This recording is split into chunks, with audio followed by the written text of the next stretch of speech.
spoke a root language, and that's what Magyar was. And it's been well established by Attila Flink and by other people as well that this was the root language right around the world, because real truth cannot be told. You know, we live in a society where people believe that making a mistake or being wrong is the most evil, terrible thing you can do, and you'll lose complete faith and lose face in front of all your friends, and everyone will think you're an idiot from now on. And yet it's how we learn. This is what we do. We make mistakes. We come here to make mistakes so we can learn how to do things properly. You can't build a house without hitting your thumb with a hammer a couple of times. I mean, this is the way it works, you know. So you can't tell people the truth. They're scared of it. You've got to encourage them to ask the right questions, because when they ask the right questions, the right answers will present themselves.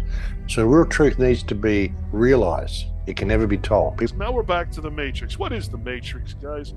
The truth of the matter is, the simple definition of hypocrisy is simulation. Simulation is hypocrisy.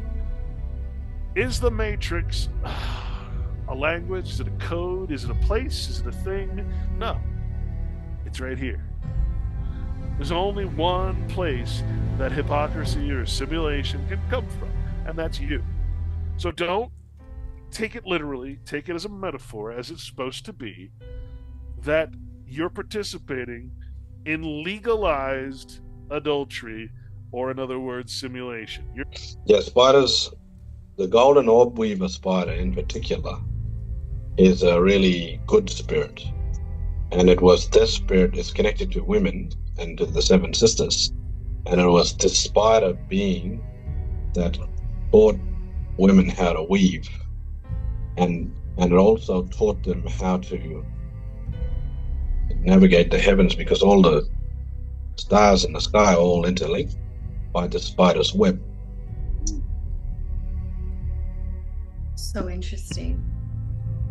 But I just recently found out that all the stars, like the galaxies and all these different things, you know, they talk about what's that thing called? Gravity is an invisible force that sort of links things together. But there's another thing called dark matter, and dark matter is apparently what keeps all of the galaxies connected to each other, like an invisible web. And that's what science is saying now. So are you saying that the spider's key is weaving the dark matter? The dark matter. Well, it's an invisible web that joins all the stars together. And then I believe the ones that lead all the alternative is just them doing the opposite, so that they run their same programs through the New Age movement and all that sort of stuff, which then leads people probably even further off path than the mainstream. I used to always say that I would prefer a normie wife than a quote unquote a woken wife, because she would be a nightmare to deal with, and a normie would be better, because she'd just be like, yeah, you can work and I'll make you some dinner, and let's just go and enjoy our time on the weekend, not trying to ride unicorns to the fifth dimension, and then everything I say is like wrong and shit, and I've got to listen to her for 5 hours while she meditates and then talks to me, and then it's like, no, I don't want to do that.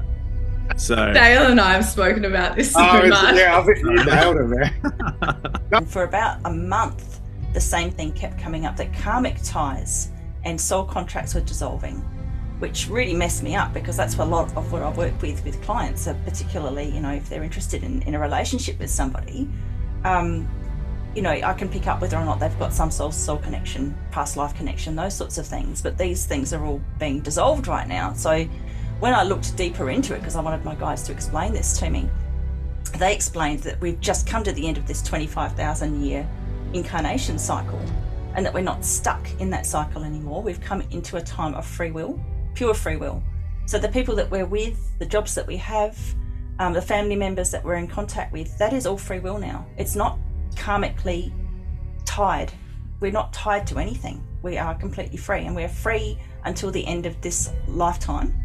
The first shot of one of the portals. So if you allow your eyes to go relaxed and look at this photo, you might notice there's actually an anomaly in this part of the photograph. Now, for it to be just in one photograph, that's fine, but I've taken shots from all around this portal now. I went there yesterday to take more shots because I didn't have any from back here or to the side, and now I do. I first took photographs and noticed this in I think it was 2016 in this particular location. Okay, so I'm just going to go backwards and forwards a couple of times so people can sort of hopefully notice where that circle is. Now, taking into consideration again, so this is a Muntree patch. This is a ground cover. It's actually got a lovely little berry that tastes like cinnamon apples in summertime. But what's interesting with these portals and the energy lines is the plants try not to grow in them. You'll get ground covers, but you won't get anything in these nexus points where the different energy lines will feed into a larger portal. It'll just have nothing there. And that's another sign. If you can see, if you're walking along a path and then notice there's this circular pattern in the pathway, and then you're standing in a spot where you can see another circular pattern next to that in another pathway, and where you're standing is completely empty and there's only ground covers, that could be a portal spot. About why you're talking about astrology, it's a modality, it's an external thing. And I was saying this, what you shared, the same as with me. Like, I look at the numbers 1 to 9, they're all archetypes, they're frequencies and vibrations of energy manifested to a particular archetype, and you can feel it just like a color or a sound or whatever, right? And or a planet in an astrology chart. It's like what you're actually studying is the self. Yes, okay, it's an external study of a higher wisdom, but what you're actually doing is whatever you're doing is something's rippled out there, and it's reflecting back to you so that you can know thyself deeper. And then it keeps moving, because then it goes out again. So contraction, expansion. As I know thyself deeper, I now understand all of you and the whole all existence deeper.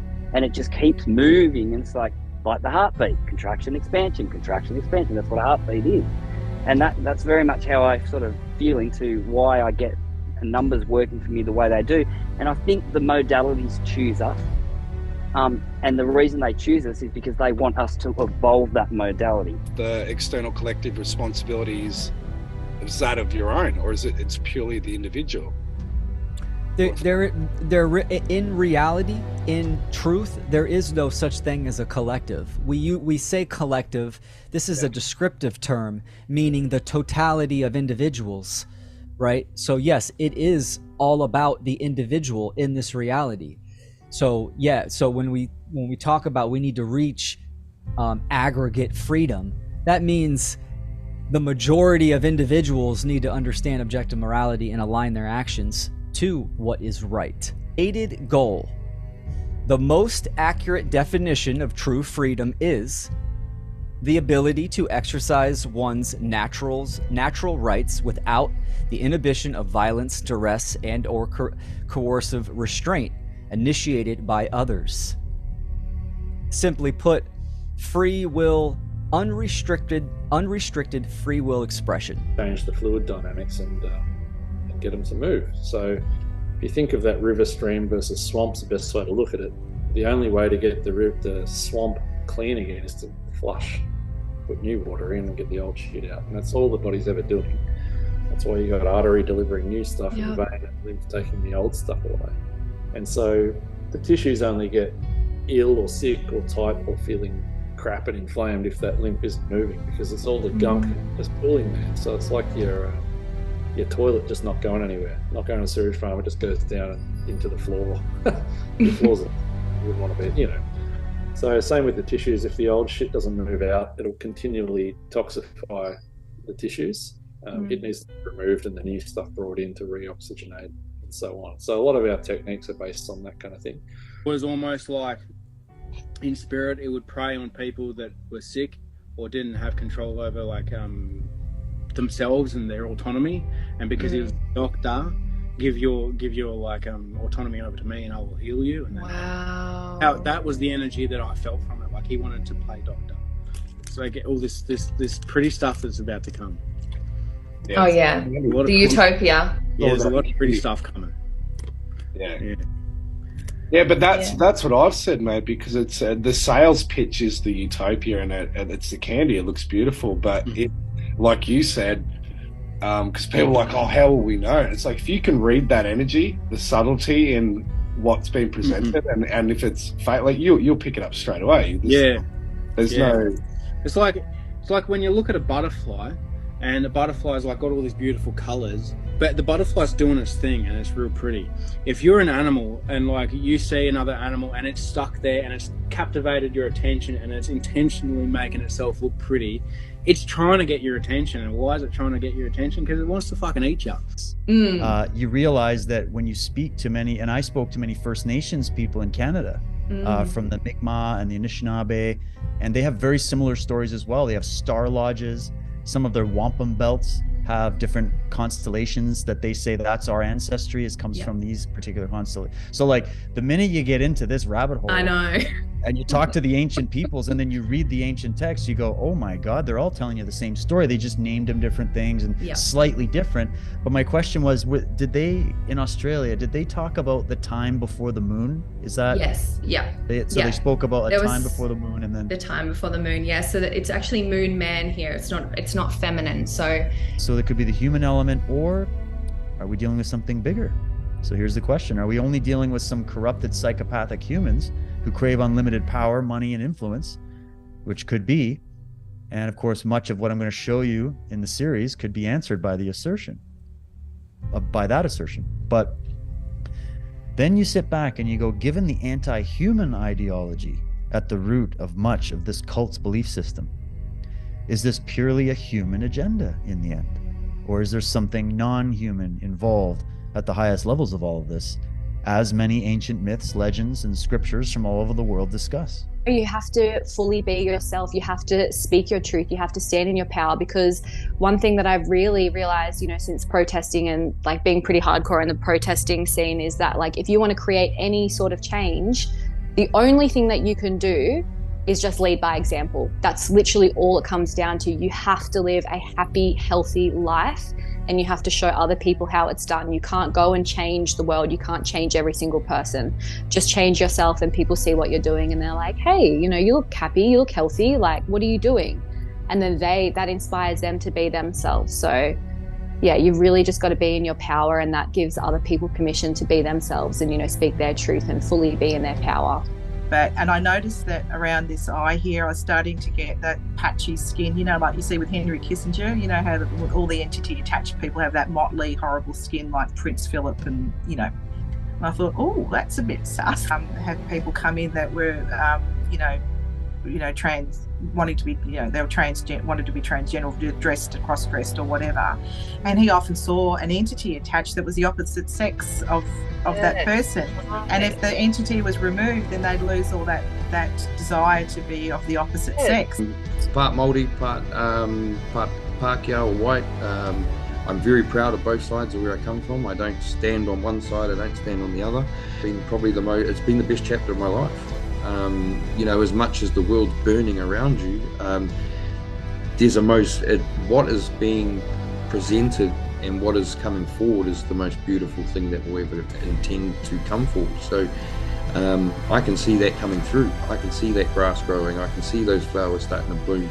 So, that's what I keep focused on. And the negatives out here, I understand it. I know it. I'm aware of it. I know what's going on. But I'm focused on building that new. I'm here to give this land to the next generations that came. I am the sacrifice.